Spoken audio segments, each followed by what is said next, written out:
Thankfully, at least I have the scissor lift. So I've only got to lift them up onto the lift, and then I'll take it up a few at a time and just slide them right off.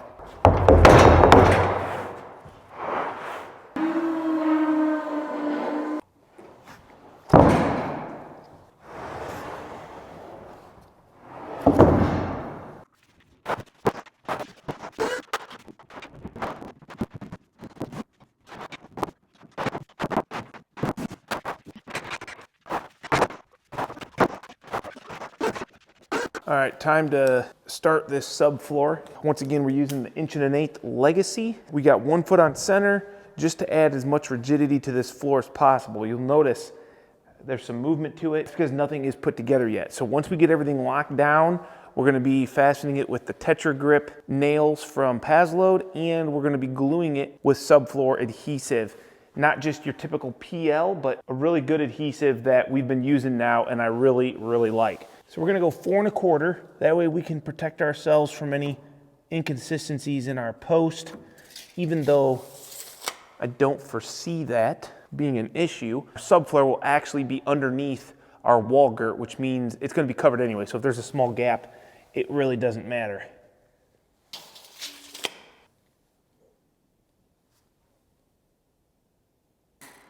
We'll start over here in this corner. We'll always start on this end. That way we can make a nice clean start on the edge, and then we'll bury our cut ends over on that side over there. So this is a construction adhesive. It's a polyurethane foam adhesive. Not exactly like the foam you put around your windows and doors. Same manufacturer, great stuff that does a lot of that stuff. Supposedly this replaces up to 16 tubes of adhesive. And I can vouch that last job we did, same application, 1 foot on center. I cannot believe how many cans of this we used versus how many we would have used tubes of sealant. It's actually pretty insane. This stuff goes on forever. You really want to make sure it's good and shook up.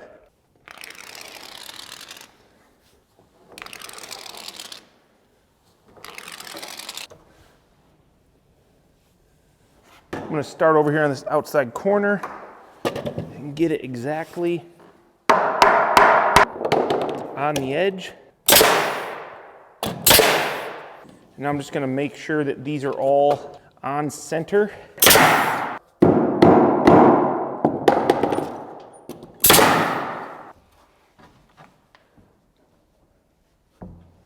Come on, get back there. Proper spacing is obviously important. I say obviously, but if you don't know, you don't know. I always use a little nail, shingle nail. It gives me the proper spacing, and it's gonna get burnt up. I mean, it's gonna be gone. I'm not gonna try to save it. I always like to get a couple sheets in before I finish nailing everything off. Just because when you put a couple sheets in, you'll get a good idea if everything is looking square. Everything looks really good, so I'm gonna go ahead and nail this off.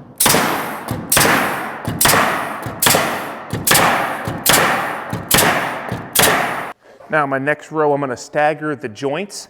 So I started 8-8-8, now I'm gonna start with a 4, and then I'll go 8-8-4. So that'll give me a nice stagger. And the nice thing is I did this at a 24-foot exact. So I've got like no waste at all.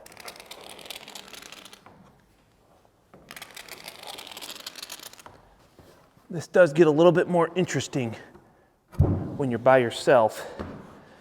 It's nice when there's somebody to kind of help you put it in place.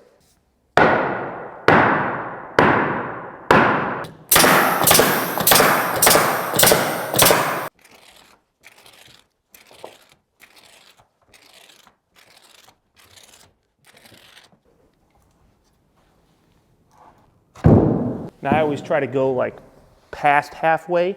That way as it pushes in, it kind of also wedges back this way.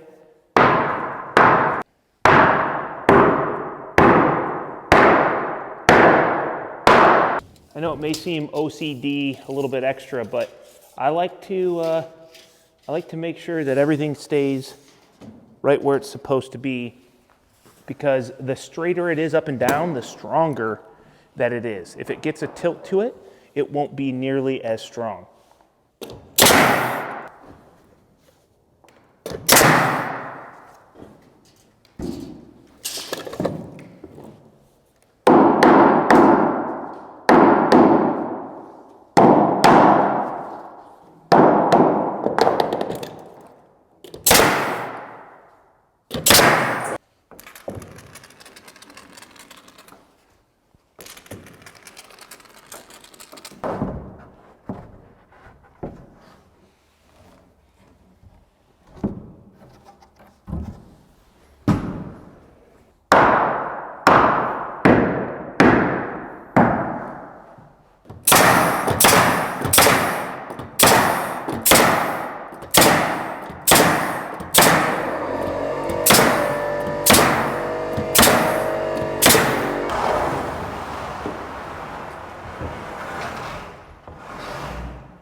Well, it feels good to get this subfloor started. I still got a lot to do. Luckily, Monday, Greg should be back, and we should be able to knock this subfloor out together, I think, a lot easier than just by myself.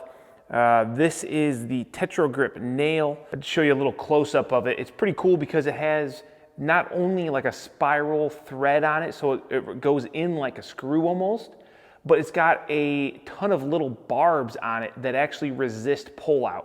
So it's a really cool nail, and you know, obviously a good adhesive is important, and also a good fastener is important. You could screw your wood down. I mean, that's obviously a great way to do it. You're gonna really guarantee those squeak-free floors. But this Paslode Tetra Grip is where you gain efficiencies, because this is going to act like a screw, it's gonna perform like a screw, and you're gonna have a nice squeak-free subfloor, which is important to me. That's why I always go overkill on my framing. I want the thickest subfloor, the best subfloor, something that's going to just feel solid when you walk on it, when my client walks on it. And that's what I love about using iJoist, Legacy, anything engineered. It's just going to be more consistent. I was gonna say more better, but that's not really the right thing to say, so it's just nice. All right, so I've got this laser line that's going up the wall, but it actually starts way back there. It's giving me a straight line, because I can already see that this iJoist here, this double iJoist, is leaning out. So I've got it fastened back here against the wall where it can't move, and now I can use leverage to pull this in and get it straight. Nice thing is, this adhesive is not even required by the Tetragrip fastening system to guarantee a squeak-free floor, but it's just a good added benefit I think that you should do. Oh shit, that got a little crazy.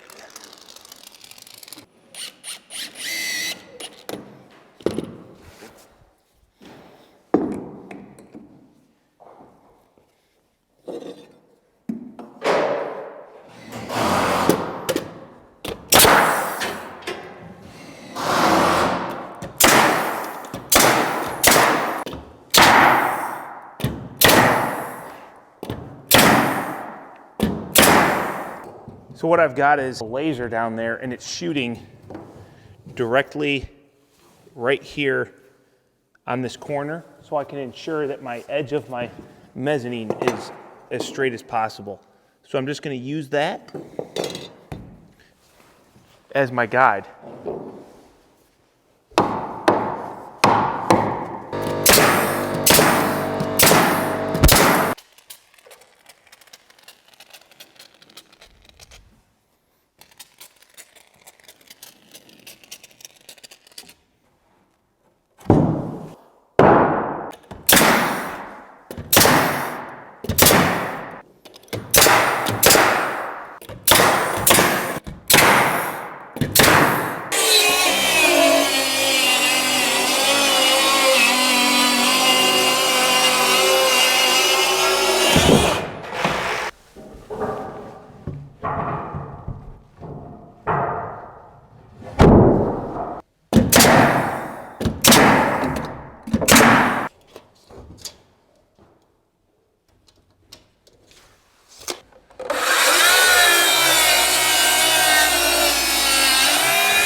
Get that sawzall down there? Got a metal plate on. That's fine, I'm just finishing a cut.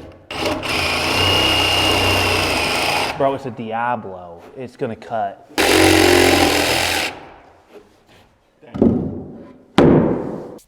You know, if you're ever wondering where to plunge cut on your saw, there's almost always lines on your saw, either here on the side of a track saw or on your base plate, and you can just line them up with where you want to make your cut start. That way when you go all the way in, you know you're not overcutting too much.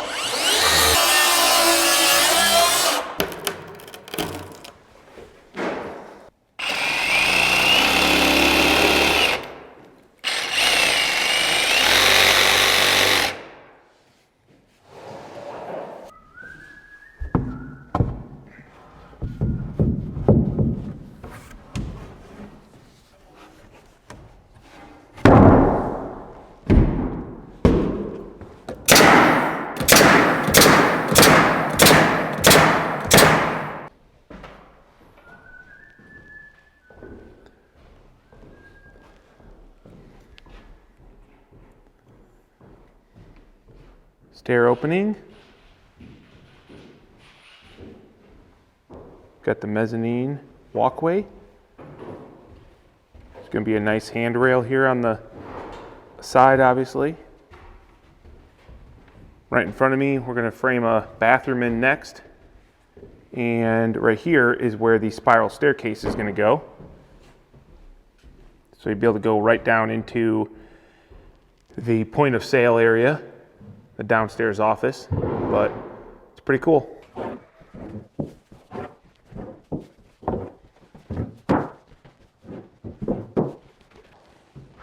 See how it did.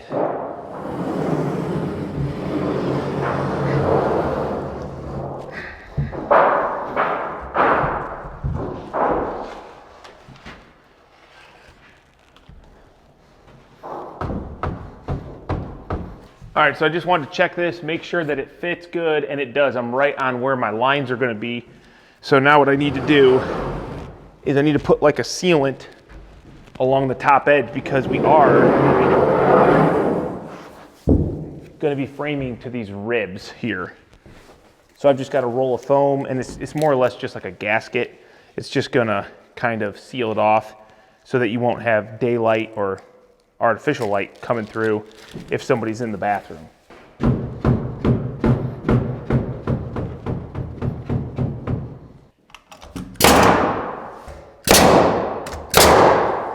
So I know it's not attached up there yet, but it's attached there, and we're going to attach it to this wall, and we do have framing here kind of to break it up, and it's going to all get framed together. So we don't actually have anything solid right across there to attach to. What I will do is stitch her into the metal, so that foam just acts as a closure to stop you from seeing up there.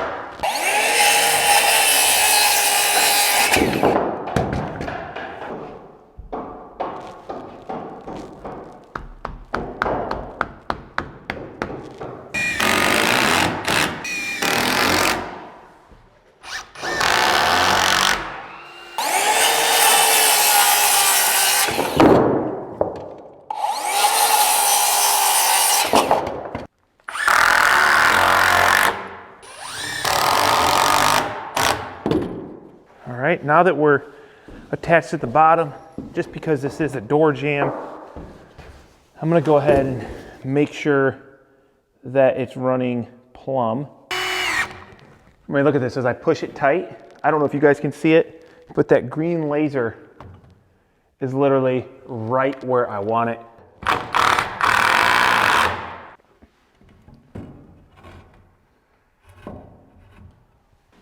Now in theory, if my dimensions are correct, if I plumbed this side up, the other side will be plumb just by nailing everything together.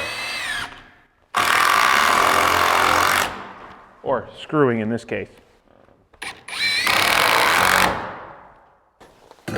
I know people might be like, you're not gonna build a header for that? No, I'm not. There's literally no weight supported there at all.